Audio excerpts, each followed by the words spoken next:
우리 주님의 은혜와 평강이 넘치기를 빕니다.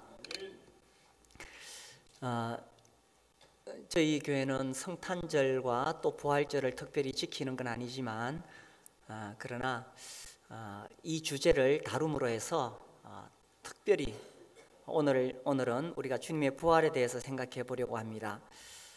사실은 저희는 매주 성찬식을 통해서 매주마다 성탄절과 부활절을 지키는 셈이지요.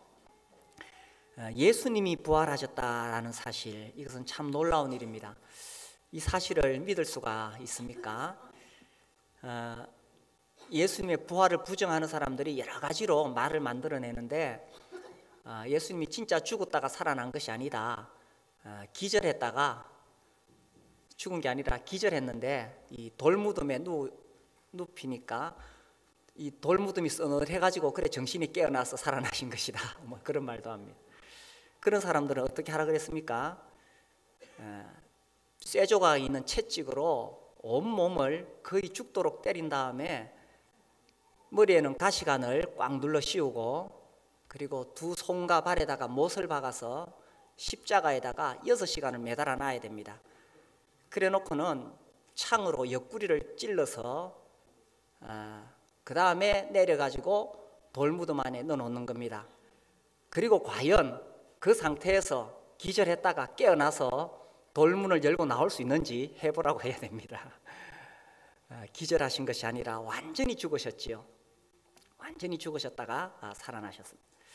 그리고 그 예수님의 부활에 대해서 직접 목격했던 사람들이 이 사복음서를 기록했는데 이것은 예수님의 부활에 관해서 기록된 이 성경은 예수님이 부활하시고 그 20-30년 안에 중요한 내용들이 다 기록이 되어졌습니다. 20-30년 안에 기록이 되었다는 것이 왜 중요합니까? 예수님의 부활을 직접 목격한 사람들이 살아있는 상태에서 성경을 기록했다라는 것입니다. 그래서 이것은 하나의 신화가 아니죠. 신화가 아니라 실제로 일어났던 사건입니다. 그래서 초대교회 성도들은 예수님의 부활을 기념하기 위해서 이렇게 인사했다고 합니다. 예수께서 살아나셨습니다. 이렇게 말하면 상대방이 예수께서 과연 살아나셨습니다, 이렇게 대답을 했습니다. 우리도 한번 해볼까요? 예수께서 살아나셨습니다. 아멘이십니까? 그런데 예수님이 이 부활하실 것에 대해서 사실 제자들은 전혀 예측을 못했습니다. 예수님이 죽을 것도 예측을 못했지만 다시 살아날 것에 대해서는 이 제자들이 상상도 하지 못했습니다. 우리가 오늘 읽은 이 본문 말씀을 보세요. 예수님이 살아나셨다고 알렸거든요. 살아나셨다는 것을 알렸음에도 불구하고 11절에 보시면 그들은 예수께서 살아나셨다는 것과 마리아에게 보이셨다는 것을 듣고도 어떻게 했어요? 믿지 아니하니라, 못 믿었어요. 그 다음에 13절, 두 사람이 가서 남은 제자들에게 알리었으되, 그러니까 이 두 사람도 예수님의 부활을 보고 알렸거든요. 역시 어떻게 했어요? 믿지 아니하니라. 그러니까 제자들은 이걸 믿을 수가 없는 거예요. 그래서 14절에 예수님이 나타나셔서 그들의 믿음 없는 것과 마음이 완악한 것을 꾸짖으시니 이는 자기가 살아난 것을 본 자들의 말을 믿지 아니하밀라. 이렇게 예수님의 부활을 보고도 제자들은 이걸 믿지는 못했어요. 제자들은 어떻게 했냐면 예수님이 십자가에 못 박혀 죽으신 다음에는 그들이 너무 두려워서 숨어 있었습니다.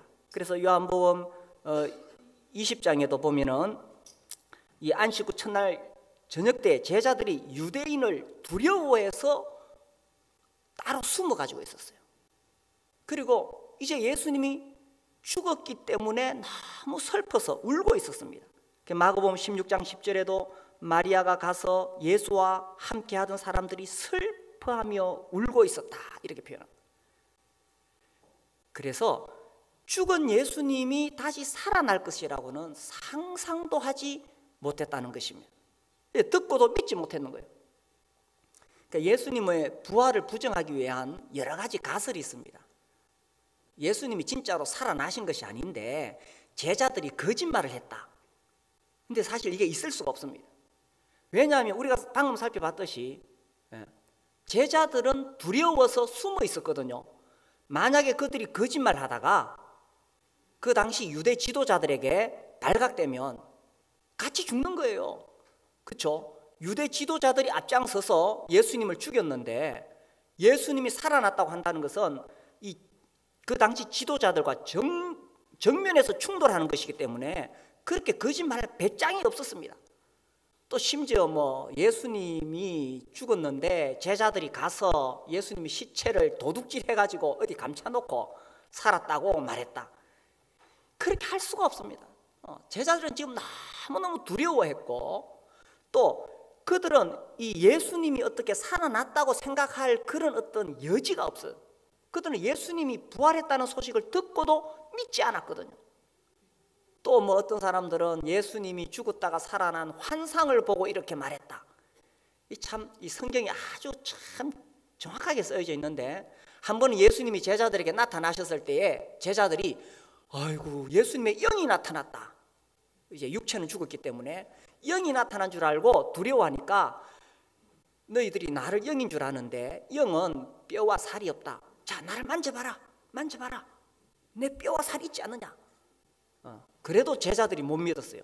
그러니까 예수님이 여기 먹을 게 있느냐. 제자들이 구운 생선을 한 도막 드리니까 그 앞에서 예수님 그걸 잡수셨어요.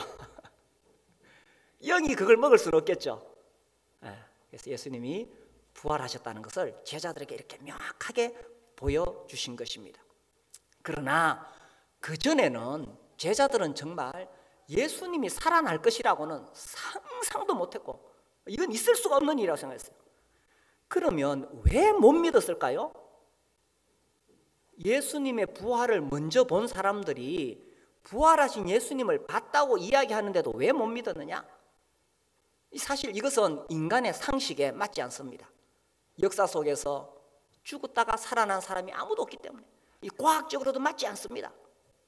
죽은 사람이 어떻게 살아날 수가 있겠습니까? 그 예수님의 제자들 중에 대표적으로 이 도마가 있습니다. 하필 예수님이 제자들에게 나타나셨을 때에 도마는 딴 데 있었어요. 그래서 부활하신 예수님을 못 봤어요. 근데 제자들이 도마가 왔을 때에 우리가 예수님 부활하신 것을 봤다 막 이렇게 흥분해서 말했어요. 그때 도마가 아주 냉철하게 이야기하죠. 요한복음 20장 25절에 보면 다른 제자들이 그에게 이르되 우리가 주를 보았노라 이렇게 말하니까 도마가 말하기를 내가 그의 손에 못자국을 보며 내 손가락을 그 손 목자국에 넣으며 내 손을 그 옆구리에 넣어보지 않고는 믿지 아니하겠노라. 우리 주님이 손에 못이 박혔기 때문에 손가락으로 내가 직접 넣어봐야 돼. 우리 주님이 창에 옆구리를 찔리셨기 때문에 내 손을 그 창 옆구리에 넣어봐야 돼. 직접 내가 확인하지 않고는 믿을 수가 없다. 이 도마가 어느 날 이제 잠시 볼일을 보고 자기 제자 친구들에게 왔어요. 와서 보니까 막 제자들이 흥분해가지고 막 제정신이 아닌 거예요. 그리고 하는 말이 예수님 살아났다고 하니 도마가 생각하기에 이건 있을 수가 없는 일이에요. 이 제자들이 미쳤다 이거예요. 그렇겠죠? 그렇게 따라다니던 사랑하던 주님이 비참하게 죽은 것을 보니 얼마나 그 충격이 컸겠어요. 그래서 아마도 이들이 정신적으로 지금 충격을 받아서 미쳤구나. 그래서 도마가 아이고 이 사람들아 왜 이러는가. 정신을 좀 차려라. 우리가 우리 주님을 잃고 이렇게 큰 슬픔과 충격 속에 있지만 이렇게 문제를 헤쳐나갈 수 있는 게 아니야. 이럴 때일수록 우리가 현실을 직시해야 돼. 이제 앞으로 우리가 어떻게 살 것인지 우리가 냉철해야 돼. 어떻게 죽은 사람이 살아날 수 있나? 도마가 이렇게 자기 동료들을 말렸겠지요. 그래요. 우리 모두는 우리의 이 상식이 있고 우리의 경험이 있습니다. 우리의 상식과 경험 안에 갇혀 있어서는 절대로 영원한 진리를 발견할 수가 없습니다. 우리 인간이요 아무리 똑똑하고 아무리 많은 경험을 가져도 내가 아는 게 다가 아니에요. 제가 지난주에도 어떤 분과 이렇게 깊은 이야기를 하다가 제가 참 가슴이 답답했어요. 이분은 계속 자기가 주장하는 게 자기의 경험, 자기가 아는 거, 그 안에서만 계속 주장을 하더라고요. 그러면 그 사람은 그 틀을 벗어날 수가 없는 것입니다. 우리 인간이 이래 어리석어요. 내가 경험한 거, 내가 아는 거, 과학, 그 이상을 못 뛰어넘습니다. 그러나 영원한 진리는 피조물인 인간의 경험을 뛰어넘는 것입니다. 영원한 절대적 진리는 인간이 발견한 과학 지식을 뛰어넘는 것입니다. 비과학적인 것과 초과학적인 것은 다르죠. 비과학적인 거 있죠. 미신 같은 거, 그것은 비과학적입니다. 그러나 우주 만물을 만드시고 운행하시는 하나님은 초과학적으로 역사하시는 하나님이십니다. 그러니 내 상식과 내 경험 속에 갇혀 있는 사람은 이 진리를 발견할 수가 없는 거예요. 그런 도마에게 주님이 친히 나타나셔서 손을 내미시면서, 도마야, 그렇다면 한번 네 손가락 넣어봐라. 내 옆구리에 네 손 한번 넣어봐라. 그때사 도마가 정신이 번쩍 들여서 주님 앞에 엎드리고 나의 주시며 나의 하나님이십니다, 이렇게 고백하게 됩니다. 참된 내 인생의 진리, 영원한 진리를 찾고자 하는 사람은 자기의 경험, 자기의 그 이론 안에 갇혀 있으면 안 됩니다. 그것을 벗어나야만이 온 우주 만물을 만드신 창조주의 진리를 발견할 수가 있는 것입니다. 자, 이 제자들이 왜 못 믿었느냐? 두 번째 이유가 있어요. 두 번째 이유가 뭐냐? 예수님의 말씀을 귀담아 듣지 않았어요. 예수님이 평소에 뭐라고 하셨습니까? 내가 다시 살아날 것이다. 이게 3번 반복되는데, 특별히 마가복음에는 8장 31절, 9장 31절, 10장 33, 34절에 나옵니다. 예수님이 말씀하시기를 인자가 많은 고난을 받고 장로들과 대제사장들과 서기관들에게 버림받아 죽임을 당하고 사흘 만에 살아나야 할 것을 비로소 그들에게 가르치시라. 이 말씀하셨어요. 한 번 이야기하면 못 믿을까 봐 9장 31절에서 또 말씀하셨어요. 이는 제자들에게 가르치시며 또 인자가 사람들의 손에 넘겨져 죽임을 당하고 죽은 지 3일 만에 살아나리라, 이 말씀하셨어요. 근데 우리말에도 삼세판이 있듯이 예수님도 2번 해서는 안 되겠다, 또 말씀하셨어요. 10장 33절에 보라, 우리가 예루살렘에 올라가노니 인자가 대제사장들과 서기관들에게 넘겨지매 그들이 죽이기로 결의하고 이방인들에게 넘겨주겠고 그들은 능욕하며 침뱉으며 채찍질하고 죽일 것이나 그는 3일 만에 살아나리라. 우리 주님이 제자들에게 이렇게 3번이나 반복해서 말씀하셨는데도 제자들이 귀담아 듣지 않았다는 것입니다. 우리가요, 하나님 말씀을 귀담아 들어야 돼요. 하나님 무슨 말씀을 하시는지 귀담아 들어야 돼요. 이 예수님께서 이 세상에 오실 것에 대해서 이 어떤 분들은 살려보니까 109가지가 기록되었고 그대로 다 이루어졌다고 합니다. 그런데 예수님의 재림에 대해서는 초림에 대해서보다 2배 이상 기록이 되었다고 합니다. 예수님이 2000년 전에 우리를 위해 죽으시기 위해서 어린 양으로 이 땅에 오실 것이 109가지 예언된 것이 이루어졌다면 다시 오시겠다고 하신 말씀은 2배가 넘는다는 거예요. 우리가 그 말씀을 귀담아 들어야 됩니다. 예수님 다시 오십니다. 예수님 다시 왕의 그 권능을 가지시고 예수님 다시 오세요. 그래서 이 사실을 귀담아 듣는 사람은 예수님의 다시 오심을 준비하며 살아갈 것입니다. 이 제자들도 그렇죠. 예수님이 다시 살아날 것이라고 3번이나 말씀하셨음에도 불구하고 귀담아 듣지 않았어요. 그러니 다른 사람들이 우리 주님이 살아났다고 그렇게 이야기를 해도 믿을 수가 없었다는 것입니다.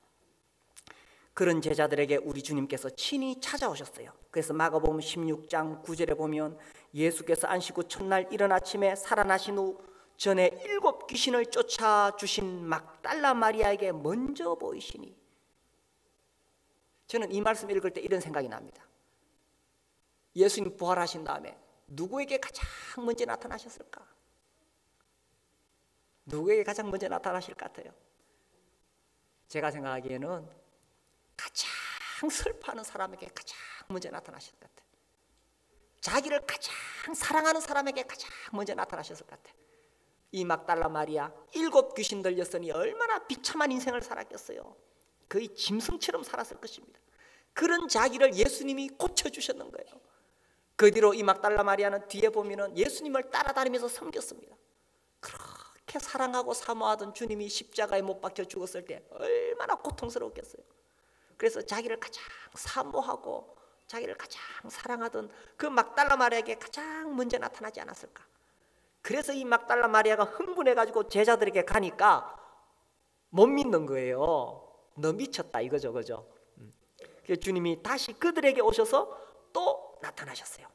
이 12절에 보면은 두 사람이 시골로 걸어갔다고 돼 있는데 이것은 누가복음에 자세하게 설명이 나옵니다.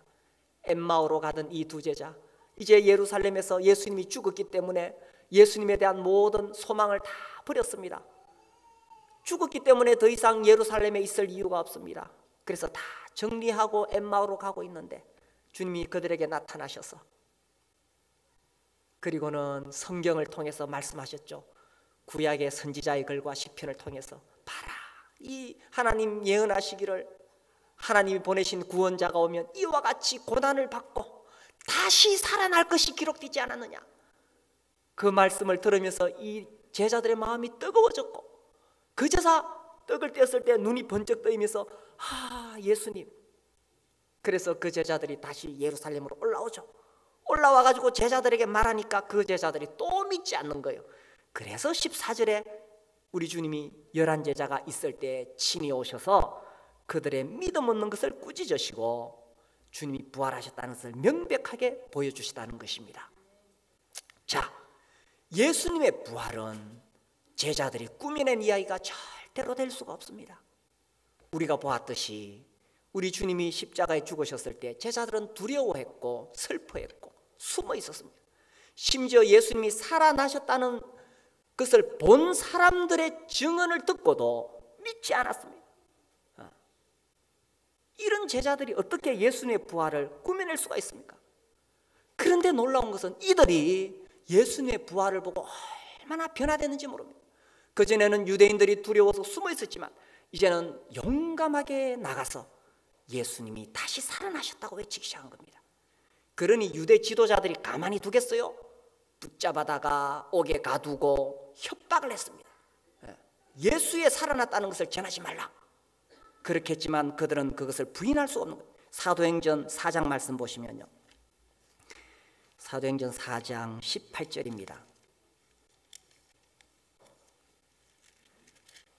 이 유대 지도자들이 18절 그들을 불러 경고하여 도무지 예수의 이름으로 말하지도 말고 가르치지도 말라. 그렇죠? 사실 이전에는 정말 이들을 두려워했습니다. 그런데 19절 베드로와 요한이 대답하여 이르되 하나님 앞에서 너희의 말 듣는 것이 하나님의 말씀을 듣는 것보다 옳은가 판단하라. 자, 그 다음 20절 같이 읽겠습니다. 시작. 우리는 들은 것을 말하지 아니할 수 없다. 보고 들은 것을 말하지 아니할 수 없다. 그렇게 두려워서 도망갔던 베드로, 그죠? 계집아이 앞에서 3번 예수님을 모른다고 부인했던 베드로, 왜 이렇게 용감해졌습니까? 그들이 거짓말을 꾸며내고 이렇게 용감해졌습니까? 그들이 예수님을 시체를 도둑질 해놓고 이렇게 용감해졌습니까? 그들이 환상을 보고 이렇게 용감해졌습니까? 그럴 만큼 이 사람들은 용감한 사람들이 아닙니다. 이 제자들은 겁장이요 도망갔던 사람들입니다. 그럼에도 불구하고 그들은 우리 주님이 다시 살아나신 것을 눈으로 보고 함께 음식을 먹고 함께 하였기 때문에, 너무나 명확했기 때문에 이와 같이 완전히 달라진 것입니다. 예수님의 부활은 꾸며낸 이야기가 아닙니다. 예수님께서 부활하심으로 그분이야말로 참된 우주 만물의 창조주 하나님의 아들이심을 입증해 보여주셨던 것입니다.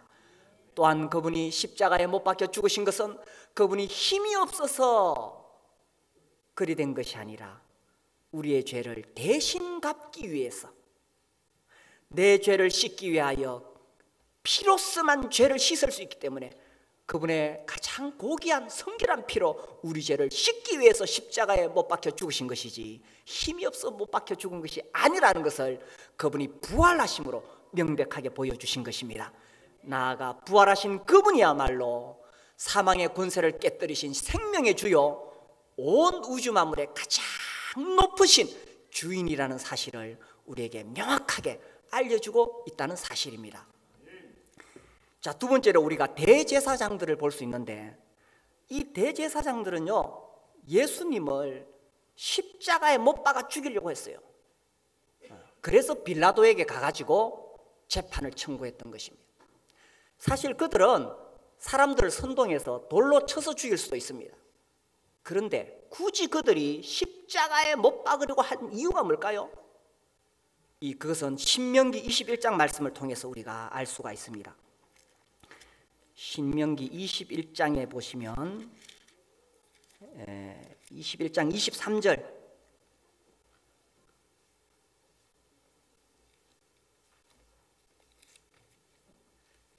22절에 사람이 만일 죽을 죄를 범함으로 네가 그를 죽여 나무 위에 달거든. 23절, 그 시체를 나무 위에 밤새도록 두지 말고 그날에 장사하여 네 하나님 여호와께서 네게 기업으로 주신 땅을 더럽히지 말라. 자, 그 다음 보세요.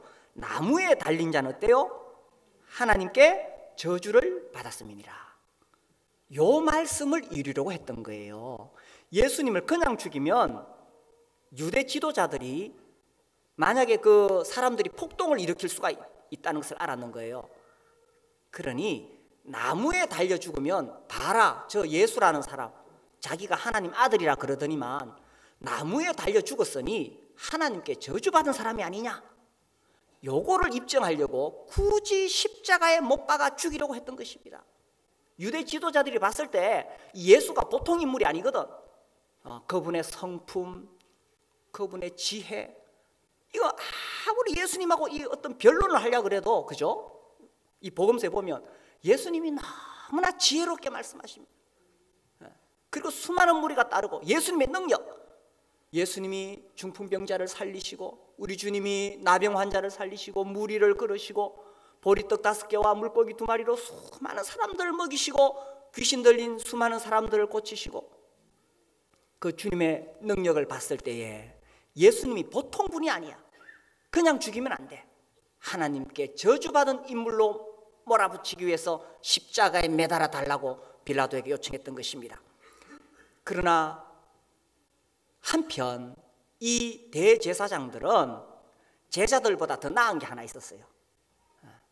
제자들보다 나은 게, 이 마태복음 27장에 보면요, 제자들은 예수님이 다시 살아나실 것을 말씀하셨을 때에 흘려들었어요. 근데 이 마태복음 27장 63절에 보면 대제사장들은 예수님의 말씀을 귀담아 들었어요. 주여, 저 속이던 자가 살아있을 때 말하되 내가 사흘 후에 다시 살아나리라 한 것을 우리가 기억하노니. 그래서 사흘 후에 살아나리라 하신 예수님의 말씀을 제자들은 흘러들었고 대제사장들은 명심했는 거예요. 64절, 그러므로 명령하여 그 무덤을 사흘까지 어떻게 해요? 굳게 지키게 하소서. 그의 제자들이 와서 시체를 도둑질하여 가고 백성들에게 말하되 그가 죽은 자 가운데서 살아났다 하면 후에 속임이 전보다 더 클까나이다. 빌라도가 이르되 너희에게 경비병이 있으니 가서 힘대로 어떻게 하라? 굳게 지키라거늘.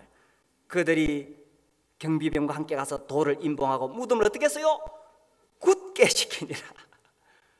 그냥 지키다가 문제가 생길 것 같으니까, 만약에 예수님이 진짜 돌문 열고 나오면 경비병이 도로 집어넣도록 최정예병으로 해서 굳게 지키는 거예요. 굳게. 그런데 과연 굳게 지킬 수가 있었겠습니까?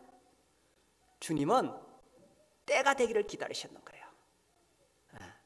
안식 후 첫날 새벽이 주님이 일어나셔야 하는 그 시간이기 때문에 주님은 새벽을 기다리신 거예요. 새벽 기다렸네 예수 내 주. 그쵸?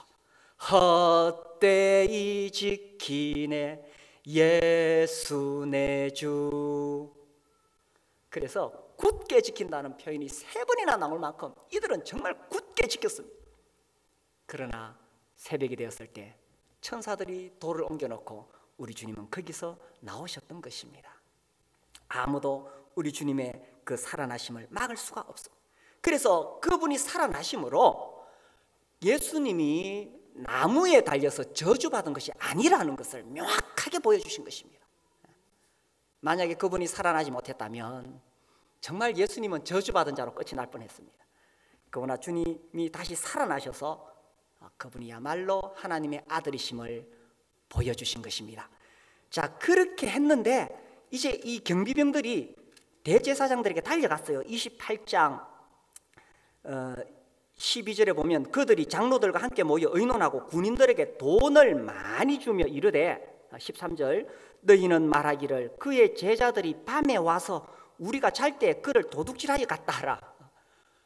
밤에 자고 있는데 제자들이 도둑질해 갔다, 이렇게 소문을 내라고 했습니다. 이게 말이 안 되죠, 그죠? 경비병들이 지키고 있는데 자고 있는데 도둑질해 갔는지 안 갔는지 알 수도 없을 뿐더러 진짜로 도둑질하러 왔다면은 경비병들이 가만히 있었겠어요? 이게 무슨 말이냐면요, 이 대제사장들은 예수님이 살아나셨다는 것이 명백한 거예요.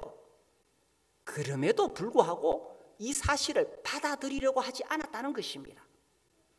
그들은 예수님의 부활을 받아들이고 예수님을 하나님의 아들로 메시아로 인정하고 돌아오려고 하기보다는 어떻게 하면 이 사실을 은폐할 수 있을까에 급급했다는 것입니다. 사람이요, 마음의 문을 닫으면 아무리 증거가 명백해도 그것을 받아들이지 않습니다. 사람이요, 안 믿기로 딱 작정을 하면 아무리 이 성경이 사실이라는 것을 보여줘도 절대로 그 사람은 안 믿습니다. 이 대제사장들 보십시오.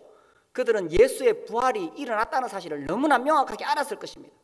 왜냐하면 살아 계실 때 예수님이 살아나실 것을 말씀하셨고 제자들은 잊어버렸지만 대제사장들은 그것을 기억하고 있었고 실제로 그런 일이 일어났기 때문에 예수께서 부활하셨다는 것을 부인할 수 없습니다. 그러나 그 진리를 받아들이려고 하기보다는 자기들의 신념, 예수는 하나님 아들이 아니야, 자기들의 그 신념, 불신이라는 신념을 지키려고 했습니다.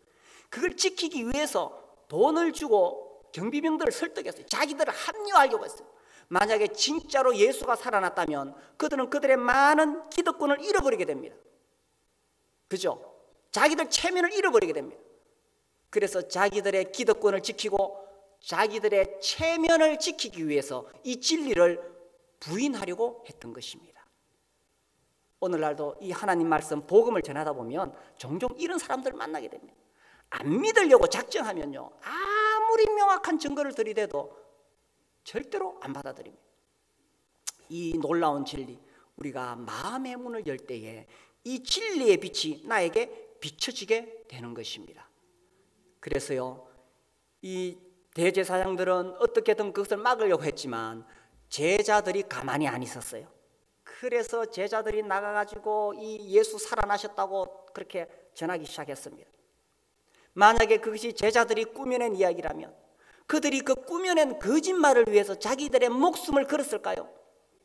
예수님의 제자들은 그렇게 예수 부활했다고 전하고 다니다가 얼마나 많은 고난을 받았는지 모릅니다. 사도행전에도 보면 옥에 갇히고 또 채찍에 맞고 나중에 다 순교했습니다.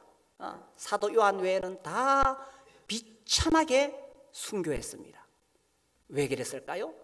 자기들이 꾸며낸 거짓말을 위해서 그렇게 할 수 있었을까요? 그렇지 않죠. 그들은 예수의 부활을 너무나 명확하게 봤기 때문에 그 진리를 위해서 목숨을 걸 수가 있었다는 사실입니다.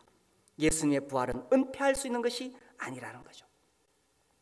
이제 오늘 여기 계신 분들에게 제가 묻고 싶습니다. 예수님의 부활을 믿으십니까? 옆 사람에게 물어보세요. 믿으십니까? 예수님의 부활은 과학적인 어떤 측정으로 잴 수 있는 것이 아닙니다. 인간의 과학도 매우 한계가 있습니다. 그러나 예수님의 부활을 통해서 변화된 수많은 증인들이 있다는 것입니다. 우리 사도행전 5장 다시 한번 보겠습니다. 이 사도행전 5장 30절에 보면 너희가 나무에 달아 죽인 예수를 우리 조상의 하나님이 살리시고 이스라엘에게 회개함과 죄사함을 주시려고 그를 오른손으로 높이사 임금과 구주로 삼으셨느니라. 이 놀라운 진리를 사도들이 예수님의 부활을 통해 깨닫게 된 것입니다. 너희가 나무에 달아 죽인 예수를 우리 하나님이 살리셨다. 이제는 이 놀라운 진리를 통해서 우리가 회개하고 하나님께 돌아가면 죄를 용서받을 수 있다. 그렇죠? 예수님께서 십자가의 그 흘리신 피로 우리 죄를 다 씻어주시기 때문에. 또한 예수님이 누굽니까? 그분은 우리의 임금이시다, 왕이시다. 그리고 또한 그분은 우리의 구주이시다. 32절 우리는 이 일의 증인이요. 제자들이 말합니다. 우리가 이거 봤다. 우리가 봤다. 우리는 이 일의 증인이요. 증인이라 하면 이것을 과학적으로 설명을 못할 수가 있습니다. 그렇죠. 그러나 본 것은 본 것입니다. 본 것은 본 거예요. 그 어떻게 내가 뭐 과학적으로 설명 못한다. 그러나 나는 분명하게 예수께서 살아나신 것을 봤다라는 거예요. 하나님이 자기에게 순종하는 사람들에게 주신 성령도 그러하니라. 그래서 우리가 이 진리를 마음을 열 때 성령께서 이 사실을 우리에게 깨닫게 하시는 것입니다. 그래서 이 제자들이 두려워해서 그냥 슬피 울고만 있다가 어떻게 이렇게 변화가 되었을까요? 이걸 전하다가 결국 자기 목숨을 바치기까지 한 것은 그들은 예수의 부활을 너무나 명백하게 보았고 이 놀라운 소식이 전해져서 2000년대에 사는 오늘날 우리에게까지 전해져 오게 된 것입니다. 예수님의 부활은 꾸며낸 이야기가 아닙니다. 고린도전서 15장 5절입니다. 고린도전서 15장 5절 게바에게 보이시고 후에 12 제자에게와 그 후에 500여 형제에게 일시에 보이셨나니 그 중에 지금까지 대다수는 살아있고. 자, 이 고린도전서 15장이 기록될 당시에 이 예수님의 부활의 증인들이 살아있다는 거예요. 예수님이 수많은 제자들에게 부활하심을 보여주셨는데 특별히 500여 형제에게는 동시에 보여주셨어요. 이 500여 형제가 아마 모여 있었던 것 같아요. 모여서 예수님 살아나셨다며, 나 봤다. 어떤 뜻이냐? 막 서로 막 흥분해가지고 이렇게 모여 있을 때 예수님이 짠 나타나셨어요. 그래서 500여 형제가 동시에 봤는데 이 고린도전서 15장이 기록될 당시에 그 중에 지금까지 대다수가 다 살아있어요. 그래서 예수님이 진짜 부활했나? 믿을 수 있나? 이러면 내가 증인을 데리고 올게. 봤다는 사람 내가 증인을 데려올게. 그래서 바울은 대다수 살아있는 증인들을 데려올 수 있겠다는 것이죠.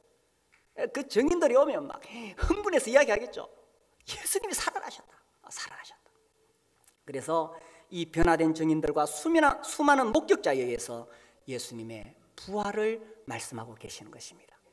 우리가 예수님의 부활을 믿지 않고 구원을 받을 수가 있습니까?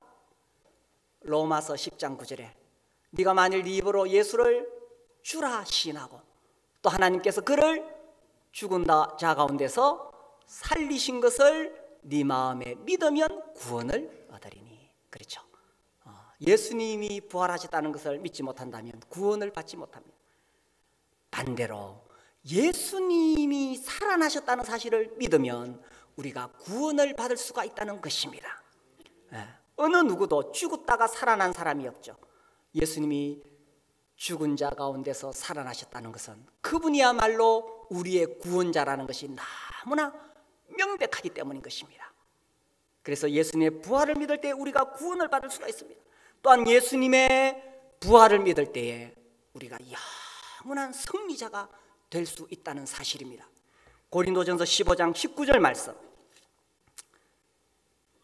19절 20절을 우리가 같이 한번 읽겠습니다. 시작. 만일 그리스도 안에서 우리가 바라는 것이 다만 이 세상의 삶뿐이면 모든 사람 가운데 우리가 더욱 불쌍한 자이리라. 그러나 이제 그리스도께서 죽은 자 가운데서 다시 살아나사 잠자는 자들의 첫 열매가 되셨도다. 아멘. 이 땅의 삶이 전부가 아닙니다. 예수께서 잠자는 자들의 첫 열매가 되심으로 우리도 다시 살아날 수 있다는 것입니다. 예수 믿으면 행복합니까? 예수 믿으면 복 받습니까? 일반적으로 예수 믿으면 가정이 안정되고요, 그죠? 하나님 말씀 안에 있으면 사업도 안정되고요, 하나님이 우리의 기도를 들어주시고 은혜를 베풀어 주시기 때문에 예수 믿으면 이렇게 이 땅에서도 복된 삶을 살 수가 있습니다. 자, 그러나 한편에서는 예수 믿는 것 때문에 우리가 손해보는 것도 있다는 것입니다. 어떤 사람은 예수 믿는데도, 잘 믿는데도 병나고요, 사고나고요, 일찍 죽기도 합니다. 예수 믿는 것 때문에 우리가 손해보는 것도 있다는 거예요. 이렇게 말합니다.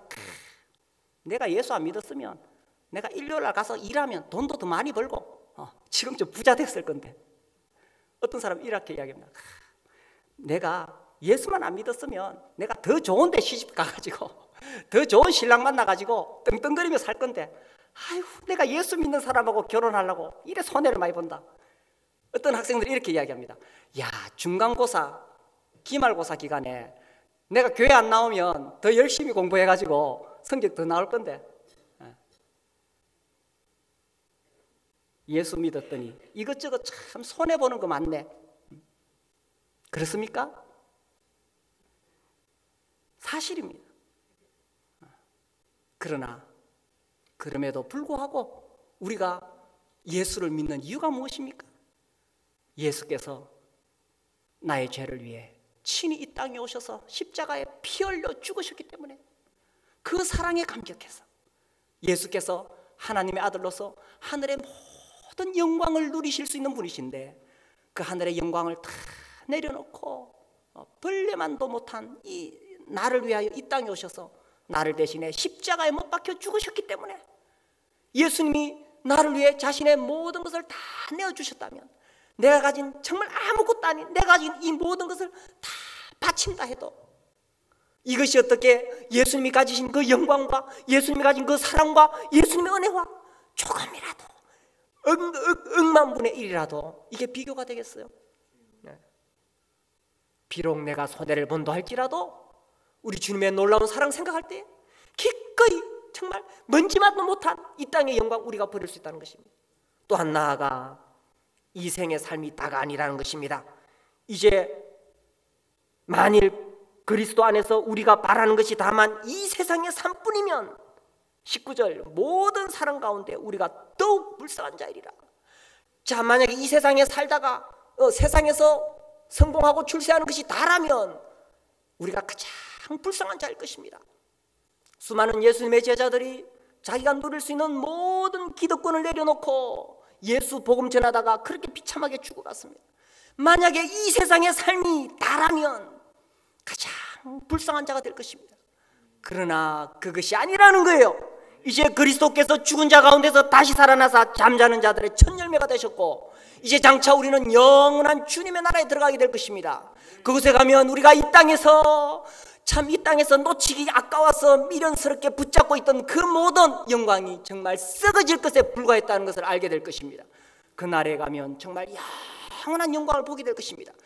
그렇다면 내가 이 땅에서 예수 믿는 것 때문에 조금 손해보는 거, 그것이 아깝겠습니까? 내가 예수 믿는 것 때문에 공부 좀 덜 해가지고 중간고사, 기말고사 손해보는 거, 그것이 아깝습니까?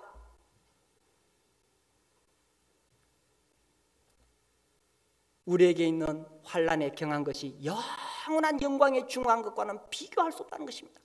보이는 것은 잠깐이요 보이지 않는 것은 영원하다고 말씀하셨습니다. 예수 부활을 믿으십니까? 그렇다면 우리도 부활할 것입니다.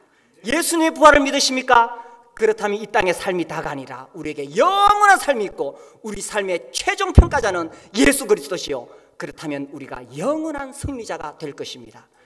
우리 함께 일어나서 기도하겠습니다.